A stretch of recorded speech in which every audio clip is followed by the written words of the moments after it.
चक्षुरुन्मीलितं येन तस्मै श्रीगुरवे नमः। गुरवे गौरचन्द्राय राधिकाय तदालये कृष्णाय कृष्णभक्ताय तद्भक्ताय नमो नमः। वाञ्छाकल्पतरुभ्यश्च कृपासिन्धुभ्यैव च पतितानां पावनेभ्यो वैष्णवेभ्यो नमो नमः। नमो महावदान्याय कृष्णप्रेमप्रदायते कृष्णाय कृष्णचैतन्यनाम्ने गौरत्विषे नमः। हे कृष्ण करुणा सिन्धो दीनबन्धो जगत्पते गोपेश गोपिकान्त राधाकान्त नमस्तुते। तप्तकाञ्चन गौरांगी राधे वृन्दावनेश्वरी वृषभानुसुते देवी प्रणमामि हरिप्रिये। वृन्दायै तुलसीदेव्यै प्रियायै केशवस्य च कृष्णभक्तिप्रदे देवी सत्यवत्यै नमो नमः। श्रीकृष्ण चैतन्य प्रभु नित्यानंद श्री अद्वैत गदाधर शिवासादि गौरभक्तवृंद। हरे कृष्ण कृष्ण कृष्ण हरे हरे हरे राम राम राम हरे हरे। श्री जैव धर्म 23वां अध्याय प्रमेय के अंतर्गत नाम तत्व का विचार। अब तक इसमें हम लोगों ने श्रवण किया था। पिछली कथा में हरि नाम की महिमा के संबंध में शास्त्रों में अनेक सारे श्लोक बताए गए, वो सब हम लोगों ने श्रवण किए। अब विजय कुमार जी ने प्रश्न किया, प्रभु हरि नाम पूर्ण चिन्मय है, यह मुझे अच्छी तरह से विश्वास हो गया है, फिर भी नाम तत्व के संबंध में शंका रहित होने के लिए यह समझना आवश्यक है कि अक्षरात्मक नाम चिन्मय कैसे हो सकते हैं। अतः आप कृपया इस विषय को स्पष्ट करें। यहाँ पर प्रश्न क्या पूछ रहे हैं कि आपने इतनी सारी नाम की महिमा बताई कि नाम से, एक नाम से ही इतने सारे पाप नष्ट हो जाते हैं। अजामिल का भी उदाहरण दिया और शास्त्र के बहुत सारे उदाहरण दिए, ये तो मुझे समझ में आ गया। किंतु मेरा प्रश्न अब ये है कि नाम तो जैसे इस जगत में देखते हैं क्या अक्षर है, जैसे हम लोगों ने ABCD पढ़ा है, ऐसे ही हिंदी में होता आ आई यू का खा गा गा इत्यादि। तो जो अक्षरात्मक नाम है उन्हीं अक्षरों से नाम बना है, तो वो चिन्मय कैसे हो सकते हैं, ये उन्होंने प्रश्न पूछा। बाबा जी बता रहे हैं, पद्म पुराण में नाम का स्वरूप बताया गया है। नाम चिंतामणि कृष्ण चैतन्य रस विग्रह पूर्ण शुद्धो नित्य मुक्तो अभिन्नत्वात् नाम नामिनो।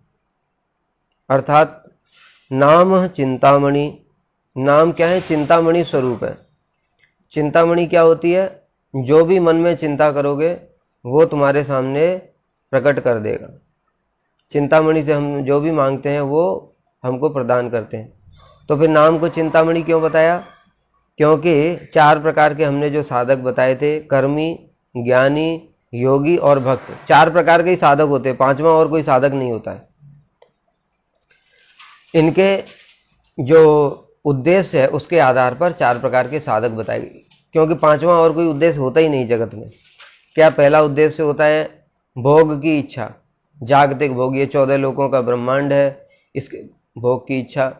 कर्मी का यही उद्देश्य होता है, इसलिए वो हरि नाम करता है, और जो भी भोग की इच्छा करता है वो अगर ब्रह्मा का पद भी प्राप्त करना चाहता है तो हरि नाम से वो भी प्राप्त हो जाएगा। तो इसलिए कर्मी की इच्छा पूर्ण करने वाले हैं। ज्ञानी लोग चाहते हैं कि हम सायुज्य मुक्ति प्राप्त हो जाए, हमको, हम ब्रह्म में लीन हो जाएं, तो नाम की कृपा से उनको सायुज्य मुक्ति प्राप्त हो जाती है। ब्रह्म में लीन तो कोई नहीं हो सकता, क्योंकि आत्मा नित्य है। वो भी हो गया, उनकी इच्छा पूरी कर दी। योगियों की इच्छा होती है कि हमको अष्ट सिद्धियां मिल जाएं, अणिमा, लघिमा, महिमा इत्यादि। नाम प्रभु उनको, योगियों को समस्त प्रकार की सिद्धियां भी प्रदान कर देते हैं। अब बचा कौन सा, भक्त। भक्त के लिए नाम प्रभु उनको भक्ति प्रदान कर देते हैं। तो 4 प्रकार के जो साधक हैं उन सब चारों के चारों को नाम प्रभु क्या करते हैं, फल प्रदान कर देते हैं, इसीलिए उनको बोला गया चिंतामणि। और उल्टा जो इस जगत में जो चिंतामणि होती है वो जड़ होती है, वो केवल जड़ वस्तु ही प्रदान कर सकती है, चिन्मय वस्तु प्रदान नहीं कर सकती। लेकिन नाम क्या है, नाम चिन्मय चिंतामणि है, अर्थात वो जड़ के साथ साथ चिन्मय वस्तु भी प्रदान कर सकते हैं, भगवान को भी खींच करके ला सकते हैं। कृष्ण चैतन्य रस विग्रह, और जो कृष्ण है वो क्या है, चैतन्य रस के घन विग्रह है, वही नाम भी भगवान से अभिन्न है, इसलिए नाम भी स्वयं क्या है, वही कृष्ण चैतन्य रस के विग्रह हैं, साक्षात घनीभूत विग्रह। अर्थात कहने का तात्पर्य क्या हुआ, देखो जब ब्रज में जब कृष्ण गोचारण इत्यादि के लिए चले जाते हैं तो जो वात्सल्यवती माताएं हैं वो गोपाल इत्यादि नामों से उनको पुकारती हैं, तो उनको वात्सल्य सुख का आस्वादन होता है। जो गोपियां हैं वो उनको कृष्ण को पुकारती हैं उनके नाम से, उनको मधुर रस का आस्वादन होता है। जो दास्य भक्त हैं जैसे हनुमान जी हैं, वो राम पुकारते हैं तो उनको दास्य रस का आस्वादन होता है। तो कहने का तात्पर्य क्या हुआ कि एक ही नाम में जो है वो क्या है, समस्त रस का विग्रह है। जैसे भगवान है वो समस्त रसों के विग्रह हैं, और जो जो जिस जिस रस के भक्त हैं उनको उस प्रकार का सुख प्रदान करते हैं। उसी प्रकार से नाम भी क्या है, वही चैतन्य रस के विग्रह हैं। और जो जिस भाव का भक्त है, जैसे मान लो कि दास्य भाव का भक्त है, तो उसने जब भगवान का नाम लेगा, हरे कृष्ण एक ही मंत्र जपेगा हरे कृष्ण, तो उसको क्या है, दास्य भाव की लीलाएं प्रकाशित हो जाएंगी, स्फुरित होंगी, और उसको दास्य भाव की कि मैं दास्य भाव से भगवान की सेवा कर रहा हूँ, इस प्रकार की अनुभूति होगी। जो सख्य भाव के हैं उनको वही हरे कृष्ण महामंत्र जपने से क्या, सख्य भाव की लीलाएं कि कृष्ण गोचारण के लिए जा रहे हैं, सखा लोग उनके साथ भोजन कर रहे हैं, कोई कृष्ण को अपना झूठा खिला रहा है, कोई कृष्ण को छीन करके झूठा खा रहा है, इस प्रकार की कृष्ण के साथ खेल कूद हंसी मजाक कर रहे हैं, वही हरे कृष्ण महामंत्र जपने से ये लीला स्फुरित हो जाएगी। जो वात्सल्य भाव का है उसके सामने क्या होगा कि जैसे मैया मक्खन भी चला रही हैं और साथ में कृष्ण को स्तनपान भी करा रही हैं, इस प्रकार की लीलाएं जो वात्सल्य भाव की हैं, कृष्ण छोटे से हैं और आंगन में घुटनों के बल पे चल रहे हैं, इस प्रकार की लीलाएं स्फुरित हो जाएंगी। और जो मधुर भाव का है उनके साथ में गोपियों के साथ में जो भगवान लीलाएं करते हैं वो उस प्रकार की लीलाएं स्फुरित हो जाएंगी। एक ही मंत्र है, कौन सा, हरे कृष्ण महामंत्र, हरे कृष्ण कृष्ण कृष्ण हरे हरे, हरे राम राम राम हरे। एक ही मंत्र से ये पांचों प्रकार की लीलाएं कैसे स्फुरित हो सकती है, संभव ही नहीं है अगर वो चिन्मय रस के विग्रह नहीं होते तो। क्योंकि वो चिन्मय रस के विग्रह हैं, इसलिए वो क्या है, पांचों के पांचों चीज को, भक्तों की जो इच्छाएं उनको पूर्ण कर देते हैं। पूर्ण शुद्ध हो, वो क्या है, पूर्ण शुद्ध है। कहने का तात्पर्य क्या हो, इस जगत में जितनी भी वस्तुएं हैं वो सब 3 गुणों से युक्त हैं, इसलिए शुद्ध नहीं है। सतोगुण, रजोगुण और तमोगुण, प्रत्येक वस्तु में ही ये 3 गुण होते हैं जगत में। बस अंतर क्या होता है कि उनकी क्वांटिटी में डिफरेंस होता है, किसी में सतोगुण की प्रधानता है, किसी में रजोगुण की प्रधानता है, किसी में तमोगुण।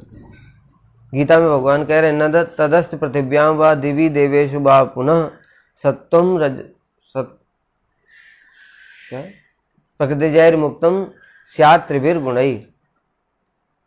क्या मतलब हुआ, न तदस्त पृथिव्याम व दिवी देवेषु वा पुनः, यहाँ पृथ्वी लोक पर या देवताओं के लोक पर या ऊपर तक भी लोक पर भी, न तदस्ति, कोई एक भी व्यक्ति ऐसा नहीं है क्या, सत्वम प्रकृति मुक्तम, जो प्रकृति के 3 गुण सतोगुण रजोगुण आदि से मुक्त हो, सब में ये गुण पाए ही जाते हैं। तो यहाँ पर कोई भी वस्तु पूर्ण शुद्ध नहीं है। लेकिन हरि नाम कहाँ के हैं, वो यहाँ के नहीं है, जगत के। वो कहाँ से, जैसे कृष्ण का अवतार होता है, कृष्ण जगत में अवतार लेकर के आते हैं, उसी प्रकार से नाम प्रभु भी अवतार लेकर के इस जगत में आए हैं। कहते ये क्या हम अपने मन से कह रहे हैं, नहीं, ये श्रील रूप गोस्वामी पाद जी ने नामाष्टक में बताया है। वाच्यम वाचकम इति उदेति भवतो नाम स्वरूपदयम पूर्वस्मात् परमेव हंत करुणम तत्रापि जानीमहे यस्तस्मिन् विहितापराध निवह प्राणी समन्ताद भवे दास्य नेदपास्वपि सदानंदाम्बुदौ मज्जति। इस श्लोक में स्पष्ट रूप से बताया कि भगवान ने जगत के जीवों पर कृपा करने के लिए 2 अवतार लिए। चैतन्य भागवत में भी ये वर्णन आया है कि जब स्वयं श्री चैतन्य महाप्रभु अपनी माता सची देवी को कह रहे हैं कि मैं जब इस जगत से चला जाऊंगा, प्रकट हो जाऊंगा, उसके बाद मैं फिर 2 और अवतार धारण करूंगा। तो वो जो 2 अवतार के लिए लोग क्या है, अपना अपना व्यक्ति लोग कोई भी उल्टा पुल्टा कर देते कि भाई ये हमारे गुरुजी वो उनके अवतार है, महाप्रभु ने बोला था। ये सब गलत बातें हैं। वो 2 अवतार कौन है? एक वाच्यम, एक वाचकम। वाच्यम हो गया श्री विग्रह और वाचकम हो गए श्री नाम। तो महाप्रभु ने ही 2 अवतार लिए हैं। इसी प्रकार से ये अवतार लिया मतलब क्या? अवतार का मतलब क्या होता है? अवतार होता है अप्रपंचात प्रपंचे अवतरति इति अवतार। अप्रपंच अर्थात चिन्मय जगत से प्रपंच में उतरने को अवतार कहते हैं। इसलिए नाम को अवतार कहा गया है। ये नाम अक्षर नहीं है, ये क्या है? अवतार है। अर्थात चिन्मय जगत में ये नाम सब समय विराजमान है। वहां से जैसे कृष्ण अवतार लेते हैं, कृष्ण तो 100 साल के लिए, 125 साल के लिए आए। राम जी भी कुछ लिमिटेड टाइम के लिए आए, महाप्रभु भी आए 48 साल के लिए। लेकिन नाम प्रभु इतने कृपालु हैं, वो सब समय के लिए उनका अवतार यहाँ पर विराजमान है। इसलिए नाम प्रभु का जो अवतार है उसका हमारे लिए भगवान से भी अधिक वैशिष्ट है। इसलिए बता रहे हैं वाच्यम अर्थात श्री विग्रह एक अवतार हो गया, एक हो गया नाम प्रभु अवतार। जो श्री विग्रह का अवतार है उससे भी नाम प्रभु का जो अवतार है वो अत्यंत दयालु है, अत्यंत कृपामय है। कैसे?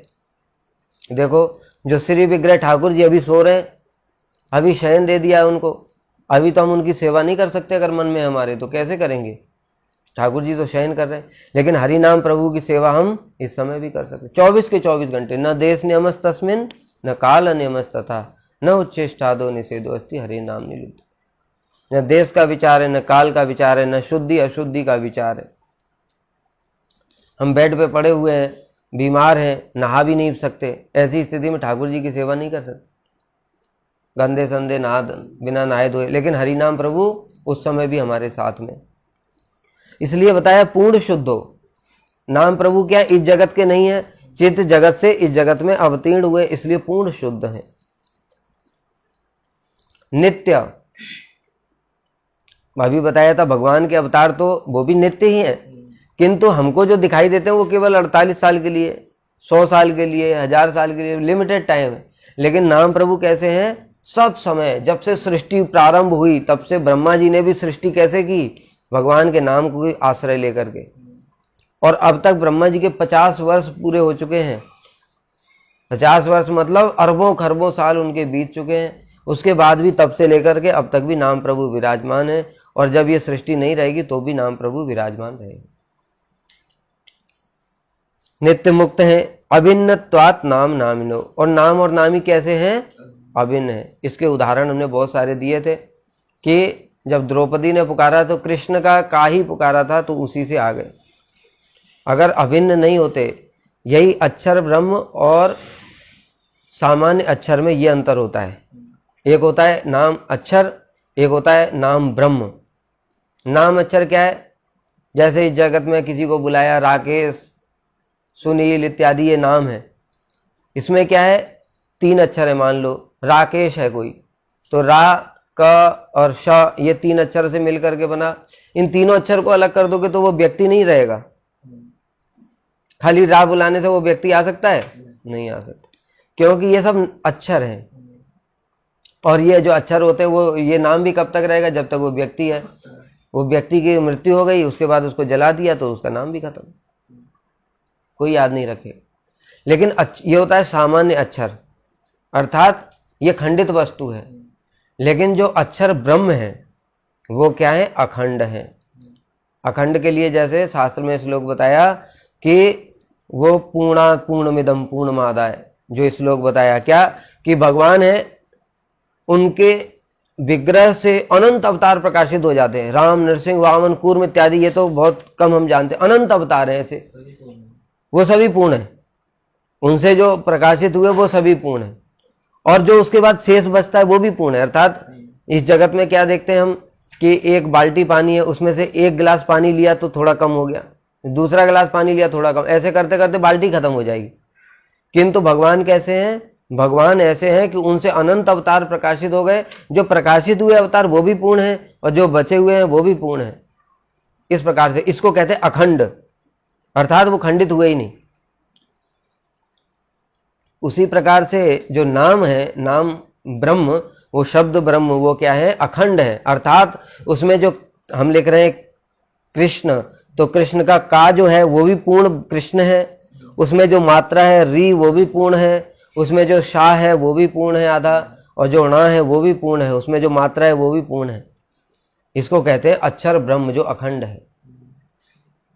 तो इसलिए बताया अभिन्नत्वात् नाम नामिनो, क्योंकि भगवान से अभिन्न है नाम।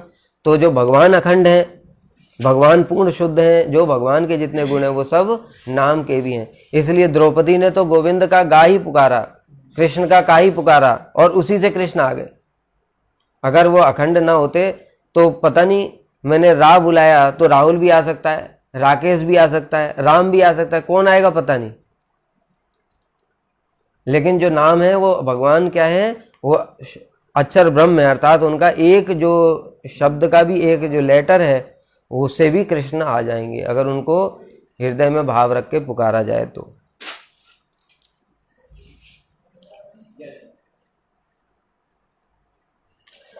नामाक्षर किस प्रकार माइक शब्द से परे हो सकता है? अब इन्होंने यही प्रश्न पूछा कि भाई इस जगत में तो देखते हैं कि जो अक्षर हैं, ये सब जो लेटर हैं, अल्फ़ाबेट ABCD, उनसे ही कृष्ण नाम बना है। या हिंदी के अक्षर हैं तो उसमें कितने 46 के कितने अक्षर हैं, उनसे ही नाम बना है। तो ये फिर चिन्मय कैसे हो गया? बाबा जी, जड़ जगत में हरि नाम का जन्म नहीं हुआ है, यही समझने वाली बात है। अगर इस जगत में बने होते तो वो चिन्मय होते ही नहीं, क्योंकि ये जगत एक समय बना, ब्रह्मांड की सृष्टि हुई, फिर अभी स्थिति है, बाद में प्रलय भी हो जाएगी, तो वो चिन्मय नहीं हो सकता। कौन सी चीज चिन्मय हो सकती? जो इस ब्रह्मांड से भी परे है। अभी हमने बताया क्या कि जो वो है सपार्षद स्वेधाम सह अवतरी, श्री कृष्ण चैतन्य प्रभु जीवे दया करी।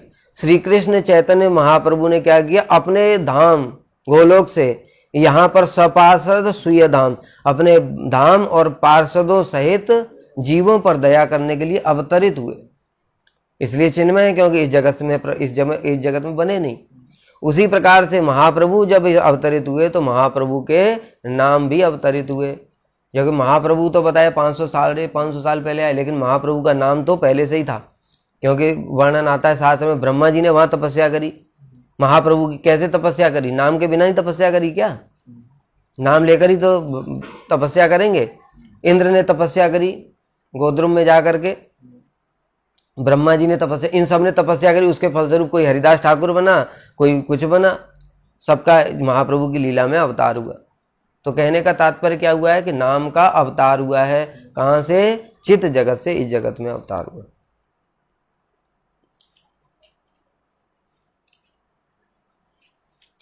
चित्त कर्ण स्वरूप जीव शुद्ध स्वरूप में अवस्थित होकर अपने चिन्मय शरीर से हरि नाम का उच्चारण करने का अधिकारी है। क्या बता रहे हैं? अपने शुद्ध स्वरूप में स्थित होकर, अर्थात अभी हम नाम नहीं ले सकते क्योंकि नाम चिन्मय है और हमारी बुद्धि, हमारी जीवा, हमारी इंद्रियां जड़ हैं।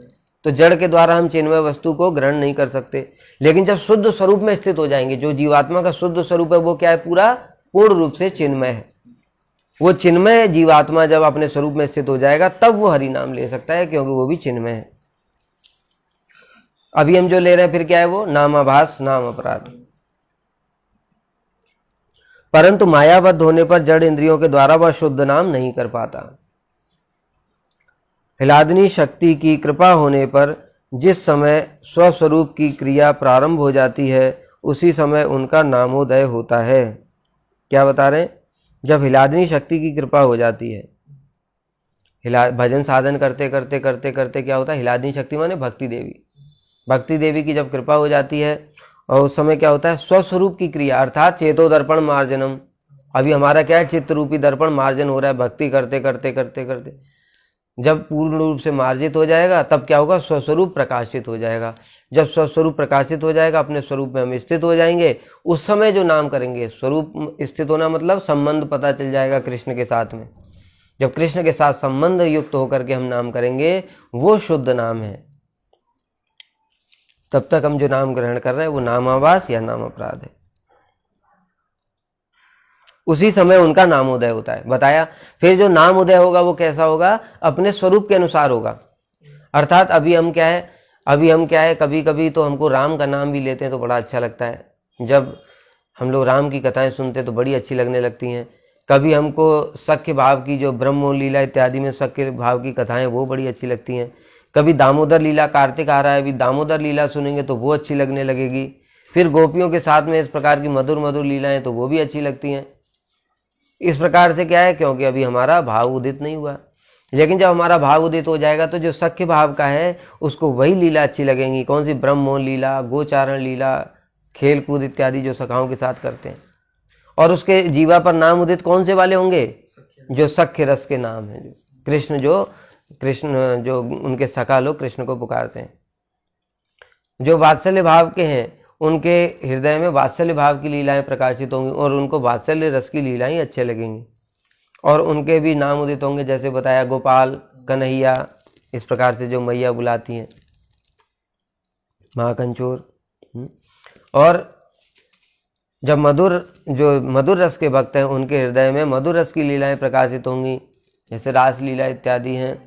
और उनको जो गोपीनाथ, राधा गोपीनाथ, राधा रमण, राधा दामोदर, राधा श्याम सुंदर, इस प्रकार की उनके हृदय, वो उसी प्रकार के नाम को फिर ग्रहण करेंगे। अन्य प्रकार के नामों को वो ग्रहण नहीं करेंगे। तो नाम क्या है, जो रस के अनुसार ही साधक के हृदय में फिर अवतरित होते हैं। ये बता रहे हैं यहाँ पर, बता रहे हैं यहाँ क्या, नामोदय होते ही शुद्ध नाम मनोवृत्ति के ऊपर कृपा पूर्वक अवतीर्ण होकर भक्ति द्वारा पवित्र हुई रचना के ऊपर नृत्य करते हैं। तब ये कौन कौन से नाम उदित होंगे, जो साधक का जैसा जैसा भाव है वही वाले नाम प्रभु उसकी जीवा पर उदित होकर के उसके ऊपर नृत्य करेंगे। अर्थात उसको नाम करते ही ऐसा इतना आनंद होगा, जैसे बताया था, आनंद चिन्मय रस विग्रह, रस के विग्रह साक्षात समुद्र जैसा पूरा रस का सागर उमड़ पड़ा है। इसीलिए पिछली कथा में हमने बताया था, तुंडे तांडवनी रत्न, एक नाम लेने से ही उसके मन में क्या भाव उदित होगा कि मेरी करोड़ों करोड़ों जीवाएं हो जाएं। जब वो उनके कान में प्रवेश करेगा नाम, तो मन करेगा मेरे करोड़ों करोड़ों कान हो जाएं। उनकी इंद्रियां स्तब्ध हो जाएंगी, रोमांच, कंप, अश्रु इत्यादि उत्पन्न हो जाएंगे शरीर में।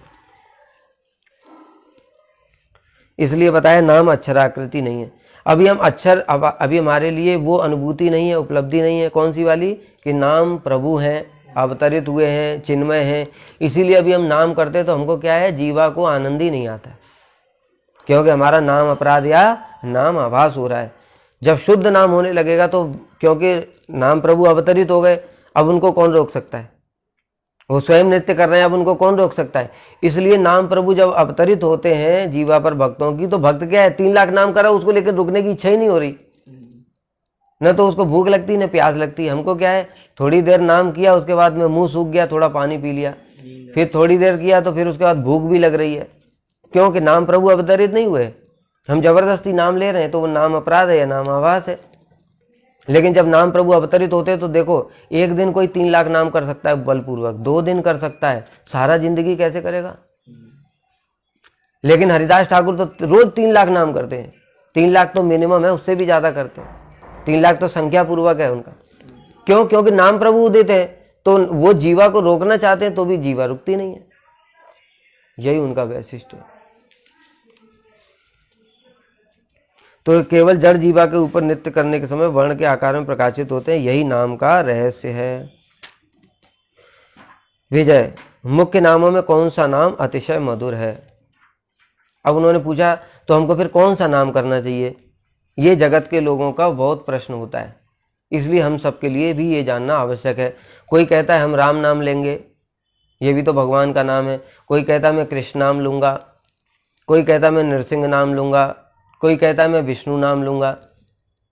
तो फिर सबसे उत्तम नाम कौन सा है।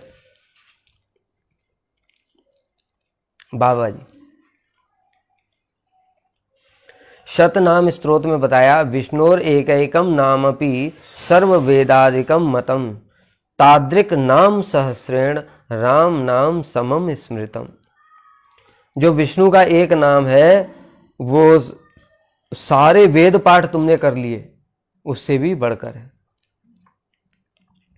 किंतु विष्णु के 1000 नाम को लेने से एक राम नाम का बराबर है वो, अर्थात 1000 विष्णु का नाम लिया उसका जो फल प्राप्त होगा वो राम जी का एक नाम लेने से ही फल प्राप्त हो जाएगा।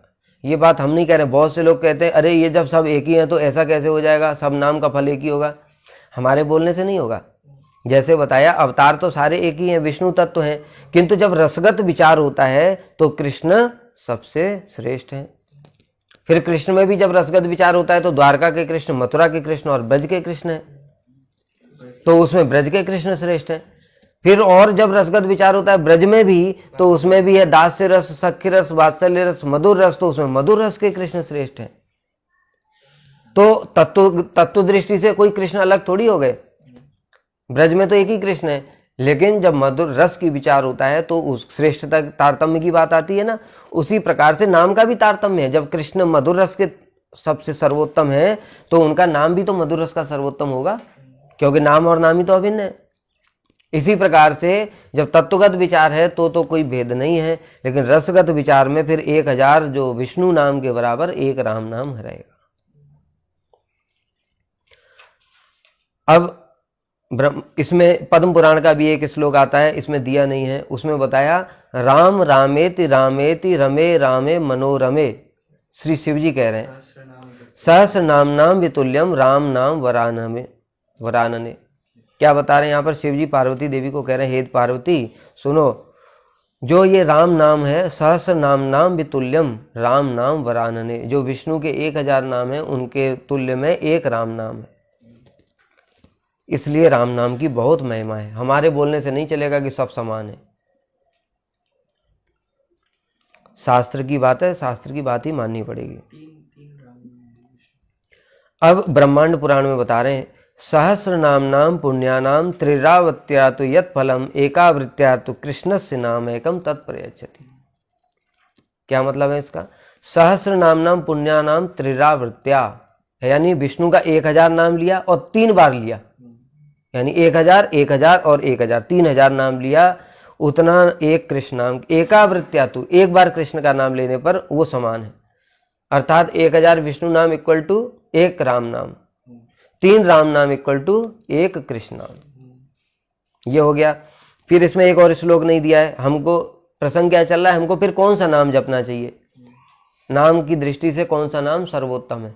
उसके बाद में एक ग्रंथ है क्रम दीपिका, उसमें भगवान कृष्ण स्वयं श्री चंद्रदेव को कह रहे हैं मम नाम शतेनैव राधा नाम सद उत्तमम यह स्मरेत तो सदा राधाम न जाने तस्य किम फलम।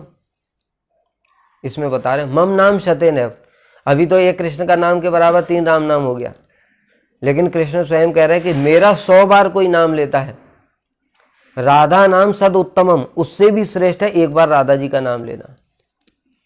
यह स्मरित तो सदा राधाम, जो सदैव राधा जी का नाम लेता है न जाने तस्य किम फलम, उसका क्या फल है ये मैं भी नहीं जानता, अर्थात सर्वोत्तम नाम क्या हो गया, राधा जी का नाम हो गया।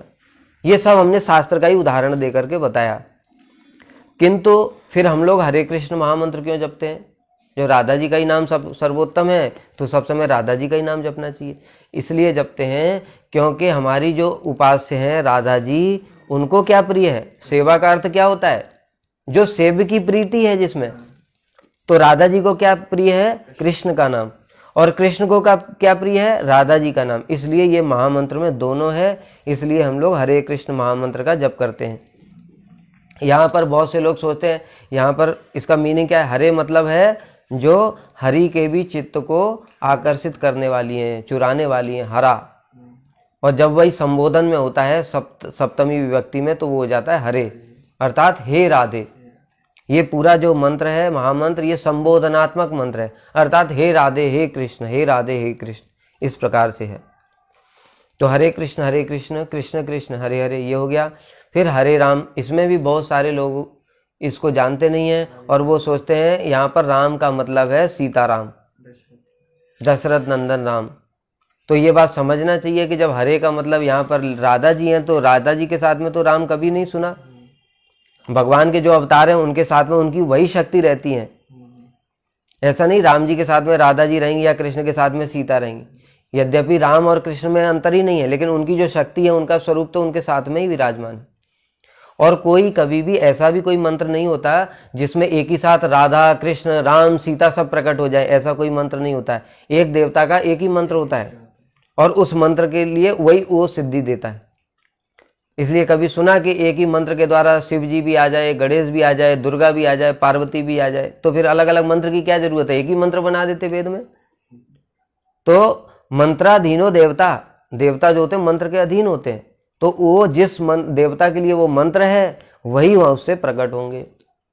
इसलिए यहाँ पर जो बताया वो राम का मतलब क्या है, श्री राधाया रमय नित्यम राम इति अविधीयते, अर्थात जो सब समय राधा जी के साथ में रमण करते हैं, ये राम नाम का मतलब है। अर्थात हरे राम का मतलब यहाँ पर कृष्ण ही है। राधा जी के साथ कौन रमण करता है, दशरथ नंदन राम नहीं करते, कौन करते हैं, यशोदानंदन कृष्ण। इसीलिए यहाँ पर हरे कृष्ण कृष्ण कृष्ण हरे हरे, हरे राम राम राम हरे। इसमें भी एक विचार और भी है कि देखो गीता प्रेस वालों ने ये नाम मंत्र को उल्टा छाप रखा है अपने ग्रंथों में। यह बिल्कुल ठीक नहीं है, क्योंकि ये कली संतरण उपनिषद में दिया गया है कि मंत्र हरे कृष्ण से ही प्रारंभ होता है। और वो लोग तर्क ये देते हैं कि राम का जन्म अवतार पहले हुआ था, इसलिए पहले राम आएगा। अवतार पहले होने से जब यहाँ पर पद में राम शब्द का मतलब ही नहीं है, दशरथ नंदन राम है ही नहीं, तो फिर पहले और बाद से क्या मतलब रहा। ये तर्क इसलिए स्वीकार्य नहीं है। नाम तो काल के अधीन में होते ही नहीं। तो इसलिए हम लोग जो मंत्र जपते हैं हरे कृष्ण कृष्ण कृष्ण हरे हरे, हरे राम राम राम हरे हरे। और क्योंकि जो मधुर रस है, ये राधा कृष्ण का मंत्र मधुर रस है, इसमें नीचे के सारे रस आ गए, अर्थात ये मंत्र अन्य सभी की भी सिद्धि प्रदान कर सकता है।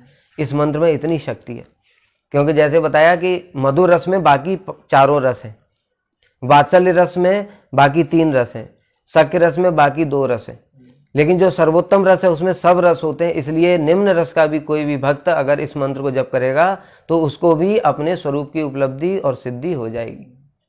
इसलिए चिंता करने की बात नहीं है। चिंता तब होती है जबकि हम निचला मंत्र जप, अगर हम राम जी का मंत्र जपेंगे तो कृष्ण मंत्र की सिद्धि नहीं हो सकती, लेकिन कृष्ण मंत्र जपने से राम की सिद्धि हो जाएगी। ये महाप्रभु की लीला में अनेक बार यहाँ पर प्रमाणित भी हुआ है, मुरारी गुप्त इत्यादि भक्तों के विषय में।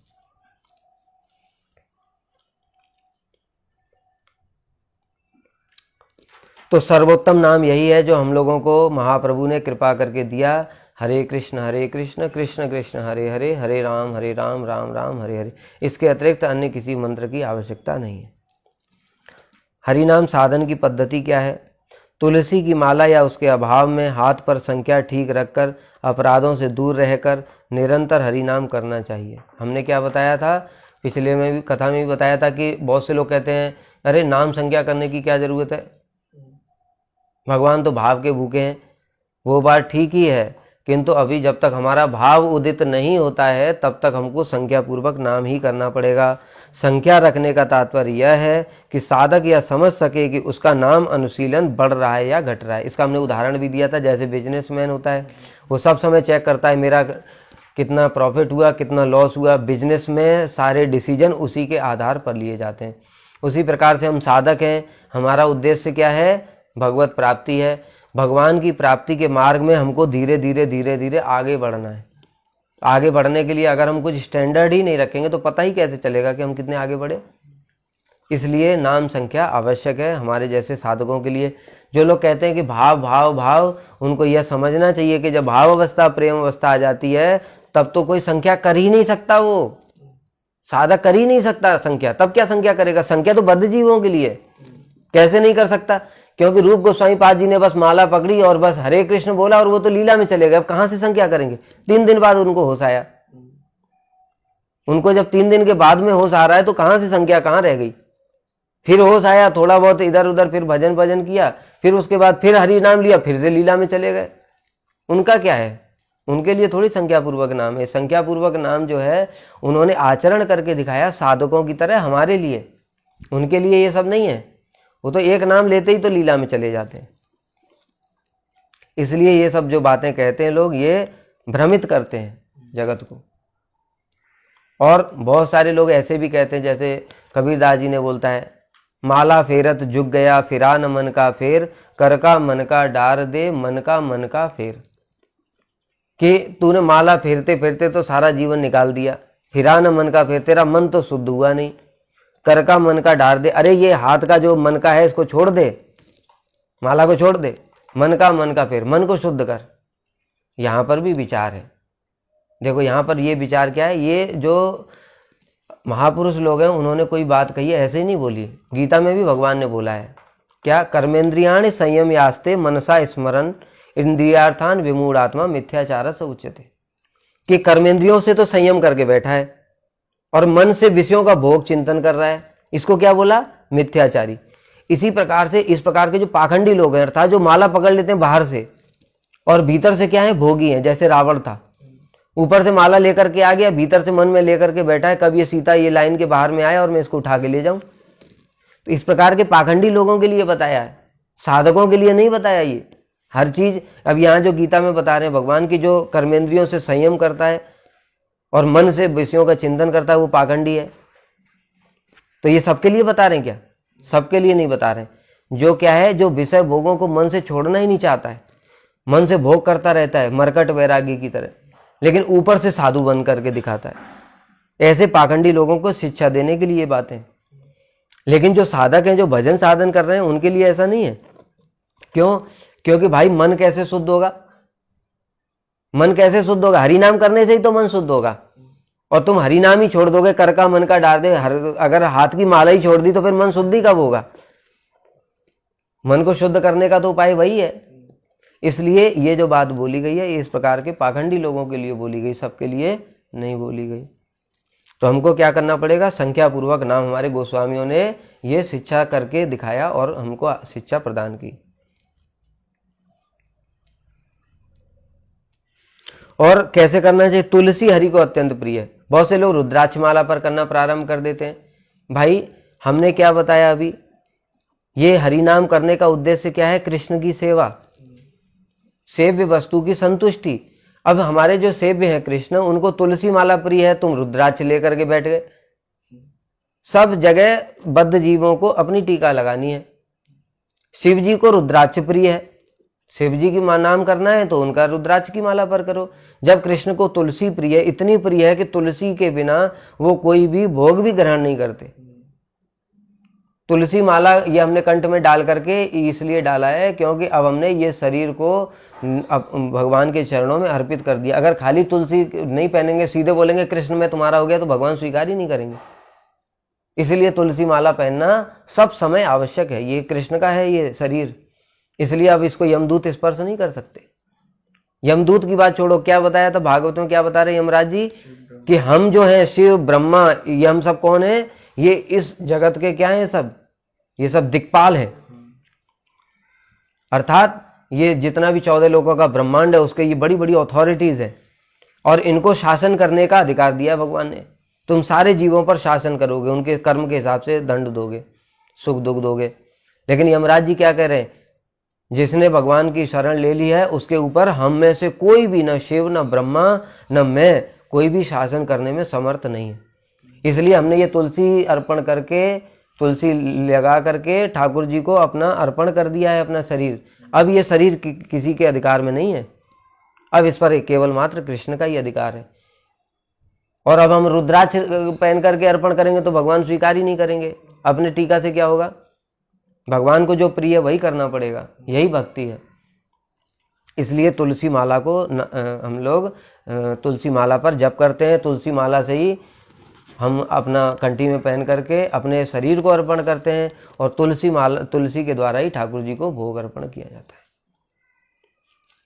नाम करने के समय कृष्ण के स्वरूप और नाम में अभेद बुद्धि रखकर नाम करना चाहिए। और बता रहे हैं क्या, नाम और नामी अभिन्न है, अर्थात जो कृष्ण में नाम ले रहा हूं ये और जो साक्षात कृष्ण है उनमें कोई भी भेद नहीं है इस प्रकार का, और उनके विग्रह में भी कोई भेद नहीं है। प्रभु, साधन अंग 9 या 6 64 प्रकार के होते हैं। फिर नाम रूपी केवल एक अंग ही निरंतर होने से दूसरे साधनों के लिए समय कैसे निकाला जाए? प्रश्न सही पूछा है, क्योंकि हम लोग आजकल लाइफ में इतने बिजी हो गए हैं। 64 भक्ति के अंग बताएं, कह रहे उनको कैसे करें? केवल नाम के लिए अगर 32 माला 64 माला किया तो पूरा टाइम ही चला गया। तो इसमें हमारे आचार्यों ने बताया चिंता करने की जरूरत नहीं है, नाम करने से बाकी अंगों का पालन करना हो गया। लेकिन ये मठ वालों के लिए अप्लाई नहीं है, क्योंकि मठ में क्या है? वैष्णव सेवा। वो वैष्णव सेवा हरिनाम से भी ज़्यादा महत्वपूर्ण है, क्योंकि अभी जो नाम अपराध और नामाभास हम कर रहे हैं, जब वैष्णव सेवा करेंगे तभी हमारा शुद्ध नाम होगा उनकी कृपा से। इसलिए भगवान ने क्या बताया? सिद्धिर भवती वानेति संशयो अच्युत सेविनाम। नाम कर रहे हैं तो अच्युत की सेवा हो रही है। वो कह रहे हैं उस सेवा में सिद्धि हो भी सकती है और नहीं भी हो सकती, दोनों संभावनाएं। किंतु निसंशयस्तु तद्भक्त परिचर्यारत आत्मनाम। लेकिन जो भगवान के भक्तों की सेवा करेंगे उनकी सिद्धि निश्चित होनी ही है। इसलिए प्रायोरिटी देखनी पड़ती है। जैसे 64 भक्ति के अंगों में क्या है? 9 भक्ति प्रधान है, बाकी अंगों का पालन नहीं हो रहा, कोई बात नहीं, 9 से हो जाएगा। बाकी अगर 9 नहीं हो पा रहा है, 5 उसमें प्रधान है, 5 हो रहा है तो बाकी सब भी हो गए। उसमें से श्रवण कीर्तन स्मरण हो रहा है तो बाकी हो गए। उसमें भी केवल नाम संकीर्तन हो रहा है साधु संग में तो बाकी सब हो गए। उसमें भी अगर साधु सेवा प्राप्त हो रही है तो वो प्रायोरिटी है, उससे भी नाम संकीर्तन भी हो गया। इस प्रकार से विचार करना पड़ता है।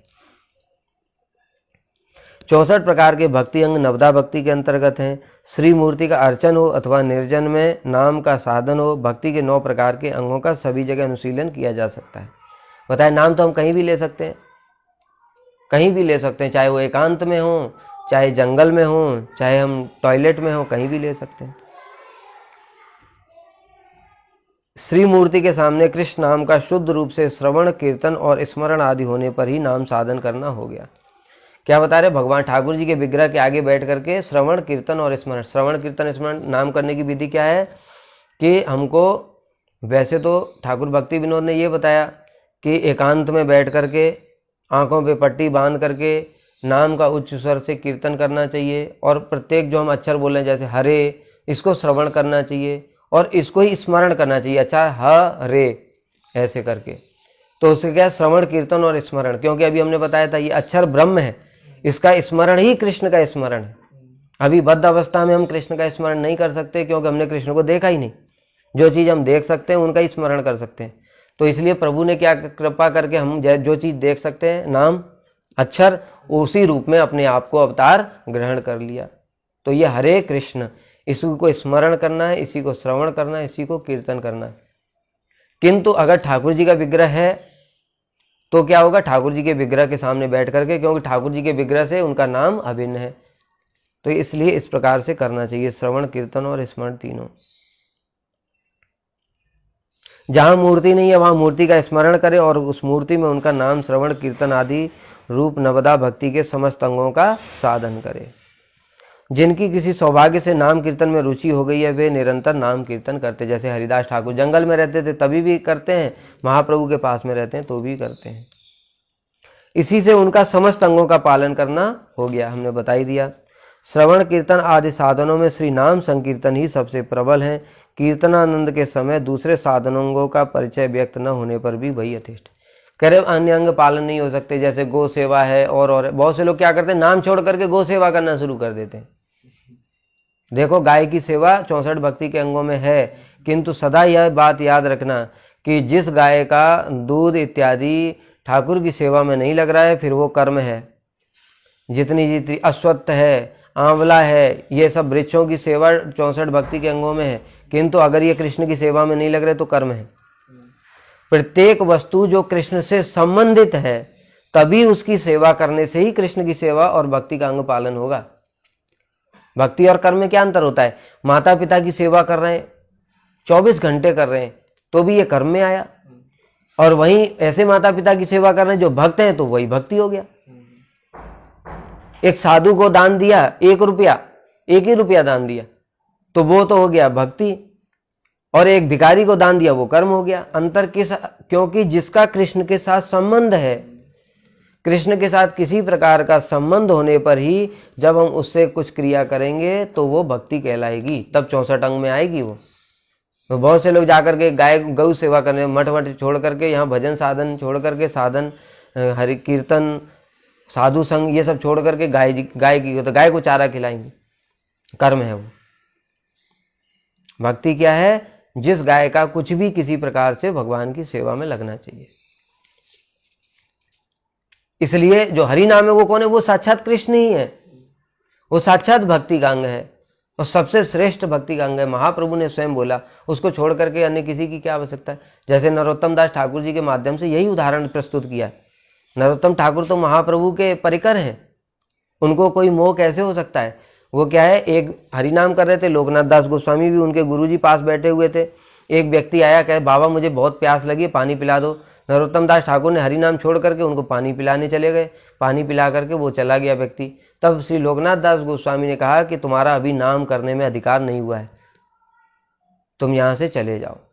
अब नरोत्तम दास ठाकुर जिनके लिए स्वयं श्री चैतन्य महाप्रभु प्रेम प्रदान करके गए, उनका क्या नाम में अधिकार नहीं है? तो फिर किसका अधिकार है? किंतु यहाँ पर नरवत लीला कर रहे हैं, शिक्षा देने के लिए जगतवासियों को कि नाम सर्वोत्तम वस्तु है, उसको छोड़ करके एक कर्मी व्यक्ति को पानी क्यों पिलाना है? साधु होता तो अलग बात थी, वो वैष्णव सेवा। नाम से भी श्रेष्ठ क्या है? वैष्णव सेवा हमारे उसमें लेवल पे, क्योंकि हमारा तो नाम अपराध और नाम आभास हो रहा है, तो एक अलग बात थी। लेकिन सामान्य कर्मी व्यक्ति, उसको प्यास भूख लगी है, वो अपने कर्म का फल भोग रहा है। हम नाम प्रभु, जो साक्षात नाम प्रभु की सेवा छोड़ करके उसको कर्म करने के लिए जा रहे हैं, इसका मतलब हमारा कर्म में ही अधिकार है। तो यहाँ शिक्षा दिया, लेकिन नरोत्तम दास ठाकुर का ऐसा नहीं है। दूसरा, उसके पीछे और भी कारण था कि लोकनाथ दास गोस्वामी चाहते थे अब ये नरोत्तम यहीं रहेगा तो प्रचार कौन करेगा, इसलिए कुछ लीला करनी थी उनको, और ये लीला हो गई, भगवान ने कर दी और उनको भेज दिया बंगाल में। फिर वहां पर उन्होंने जाकर के बहुत प्रचार किया। तो महापुरुषों के लिए ये जो शिक्षाएं नहीं है, ये शिक्षाएं महापुरुषों के माध्यम से हमारे लिए है कि हम उन नाम की महिमा को समझें। नाम को छोड़ करके हम कर्म करना शुरू कर देते हैं, भक्ति के अंगों को छोड़ करके कर्म करना शुरू कर देते हैं।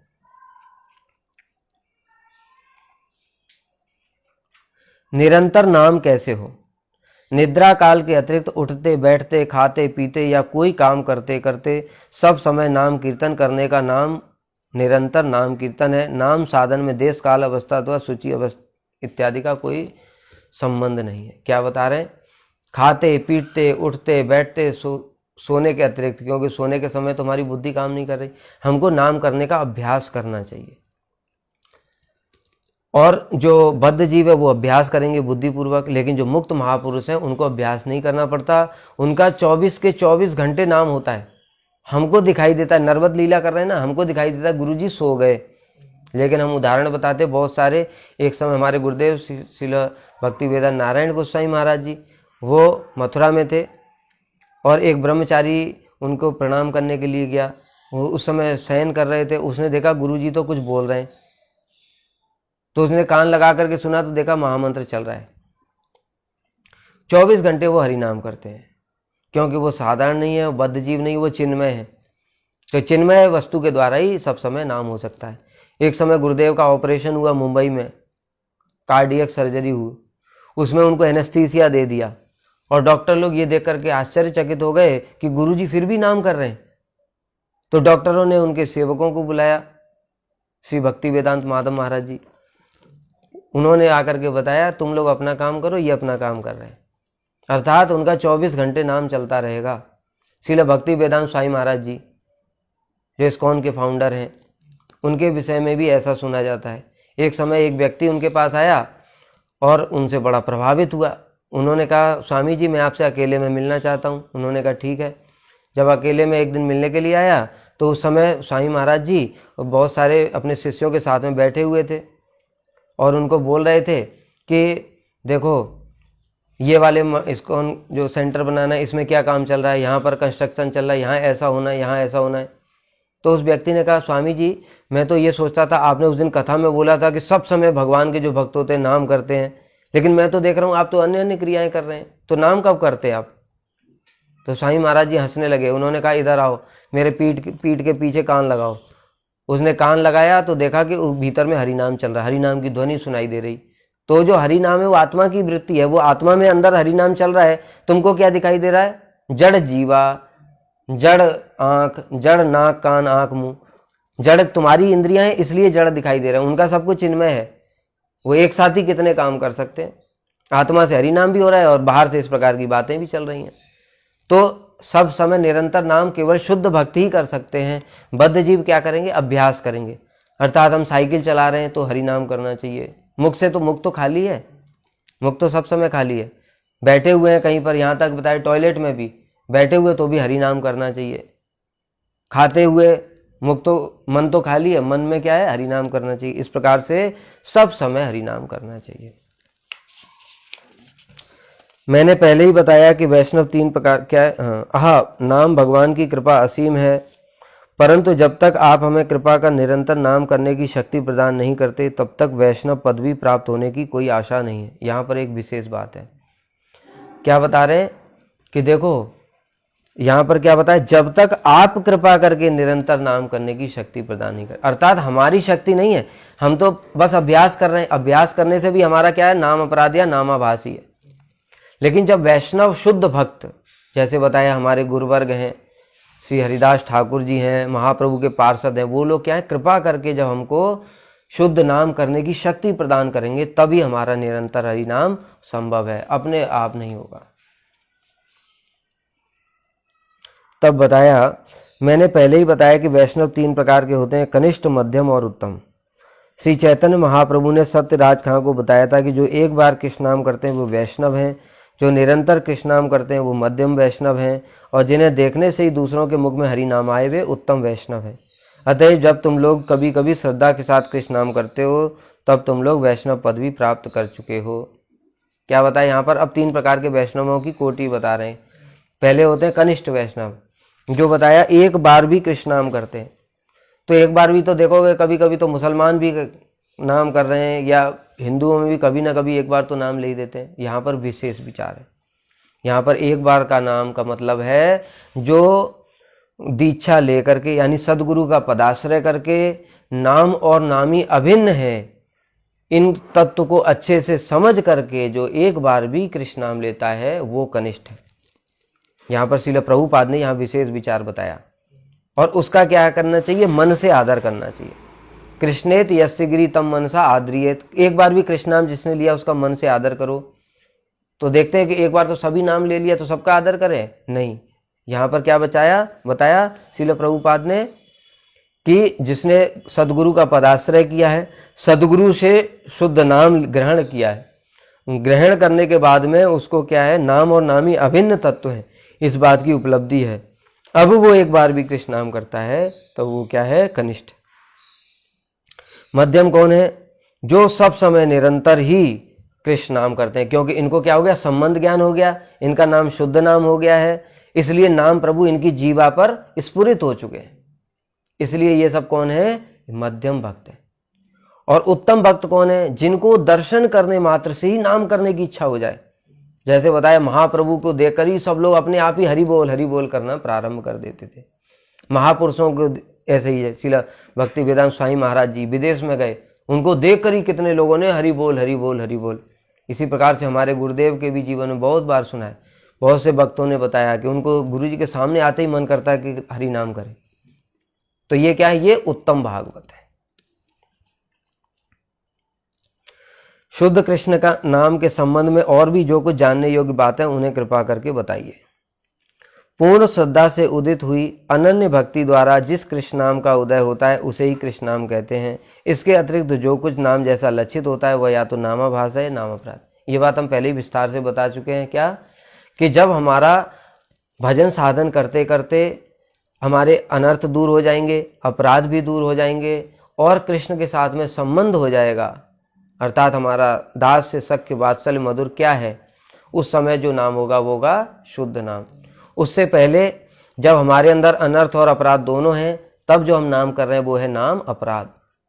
जब भजन साधन करते करते जब हमारे अपराध दूर हो जाएंगे, केवल अनर्थ बचेंगे, उस समय हमारा नाम होगा नाम आभास। प्रभु, हरि नाम को साध्य कहना चाहिए अथवा साधन?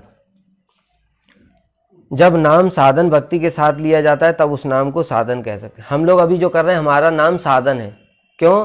क्योंकि अभी हमारा संबंध ज्ञान हुआ नहीं। साध्य का मतलब क्या होता है? साध्य हमारे क्या है? कृष्ण प्रेम। तो अभी हमारे अंदर में प्रेम उत्पन्न ही नहीं हुआ, तो हमारा नाम क्या है? अभी साधन ही चल रहा है। जब भाव अवस्था आ जाती, संबंध ज्ञान हो जाता है, तब वही नाम क्या हो जाता है? साध्य हो जाते हैं, क्योंकि उसी नाम से ही कृष्ण का स्वरूप प्रकाशित हो जाता है। इसलिए उसको साध्य, साध्य किसको कहते हैं? साधन के द्वारा जो वस्तु प्राप्त की जाती है, तो उसको साध्य क्यों बोला गया? अभिसाधन क्यों बोला गया? क्योंकि हम साध्य क्या है? हमारा कृष्ण के दर्शन हो जाए। और कृष्ण के दर्शन कब होंगे? जब हमारा शुद्ध नाम होगा, तो वो शुद्ध नाम ही साध्य है। जैसे ही शुद्ध नाम प्रारंभ हो जाएगा, कृष्ण के नाम रूप गुण लीला की स्फूर्ति प्रारंभ हो जाएगी। इसलिए वही नाम, देखो यही आश्चर्य है, वही नाम अभी साधन है। क्यों? अभी हमको साधन किसको कहते हैं? जिसके द्वारा साध्य को प्राप्त किया जाए। अर्थात यही नाम करते करते हमको साध्य अर्थात कृष्ण के दर्शन होंगे। फिर उस अवस्था में साध्य कैसे हुआ? क्योंकि साध्य का मतलब ही वही था, कृष्ण को दर्शन करना। तो क्या हो? उस समय जो नाम लेने के साथ ही साथ क्या हो जाएगा? कृष्ण का नाम रूप गुण लीला की स्फूर्ति हो जाएगी। इसलिए वही नाम फिर वो साध्य हो गया।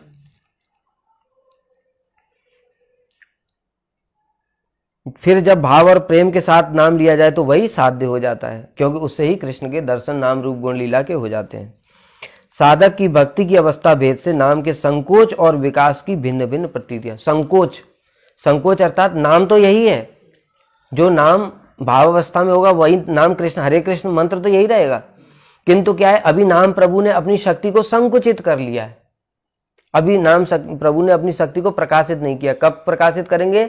जब हमारे अनर्थ दूर हो जाएंगे, अपराध दूर हो जाएंगे, तब जाकर के नाम प्रभु प्रकाशित करेंगे अपनी शक्ति को, और उसी शक्ति के प्रभाव से ही हमें कृष्ण के साथ साथ दर्शन होंगे। तो संकोच और विकास अर्थात नाम प्रभु की अपनी कृपा कम कर रहे हैं या ज्यादा कर रहे हैं, इसी के हिसाब से एक ही नाम को साधन अथवा साध्य बताया गया है। जब पूर्ण रूप से नाम प्रभु उसका विकास कर देंगे तो क्या हो जाएगा? वही साध्य हो जाएगा। और अभी उन्होंने अपनी शक्ति को संकुचित कर रखा है, तब यही क्या है? साधन। कृष्ण नाम और कृष्ण स्वरूप का कोई परिचय भेद है या नहीं? ये तो पहले ही बता चुके हैं, नहीं कोई परिचय भेद नहीं, अर्थात नाम और नाम ही अभिन्न है।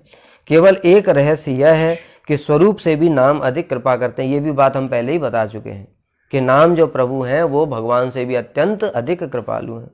इसकी बहुत सारी कथाएं भी सुनाई थी हमने पिछली कथाओं में। स्वरूप के प्रति जो अपराध होता है उसे स्वरूप कभी क्षमा नहीं करते। क्या बताया? पूर्वस्मात् परमे भंत करुणम तत्रापि जानीमहे यस तस्मिन् विहिताप राध निभः प्राणी समन्ताद भवे दास्य निदपासोपि सदानंदाम्बुदौ मज्जति। तुम ठाकुर जी की सेवा कर रहे हो, ये कौन है? स्वरूप। स्वरूप की सेवा कर रहे हो, उस समय जो अपराध हो रहे हैं, तुमने बहुत सारे अपराध किए, वो सारे के सारे अपराध कैसे क्षमा होते? नाम करने से क्षमा हो जाते। किंतु नाम प्रभु के चरणों में अपराध किया तो स्वरूप प्रभु क्षमा नहीं कर सकते। जो नाम अपराध होता है उसको कोई क्षमा नहीं कर सकता। इसलिए दयालु कौन हुए? स्वरूप के प्रति जो विग्रह है उसके प्रति जो अपराध है उन्होंने नाम प्रभु ने क्षमा कर दिए, तो नाम प्रभु अधिक दयालु हुए। कृष्ण नाम स्वरूप के प्रति हुए अपराध और अपने प्रति हुए अपराध दोनों को क्षमा करते हैं। तुम लोग नाम अपराध को भली भांति जानकर उनका यत्नपूर्वक वर्जन कर नाम करना। अगर नाम अपराध कर दिया तो उसका फिर क्या उपाय है? सेवा नहीं है। सेवा, विग्रह की सेवा उसका उपाय नहीं है, नाम ही करना पड़ेगा और बहुत अधिक करना पड़ेगा। तो नाम के प्रति जो अपराध है वो नाम ही क्षमा कर सकते हैं, लेकिन स्वरूप के प्रति जो अपराध है वो भी नाम प्रभु कर सकते हैं। तो इसलिए नाम प्रभु अत्यंत दयालु हैं। तो तुम लोग क्या करो? एक ही चीज को ध्यान रखो, नाम अपराध मत करो। और नाम अपराध क्या होते हैं अगले चैप्टर में यही आएगा। नाम अपराध बहुत अधिक आवश्यक है, क्योंकि हमारा जो सबसे प्रधान साधन क्या है? नाम संकीर्तन। इसलिए नाम संकीर्तन में बार बार सारे गुरुवर्ग ने एक ही विचार को बताया कि इस पर जरा ध्यान दो, नाम अपराध पर। इसलिए पहले नाम अपराध को जानना बहुत अधिक आवश्यक है,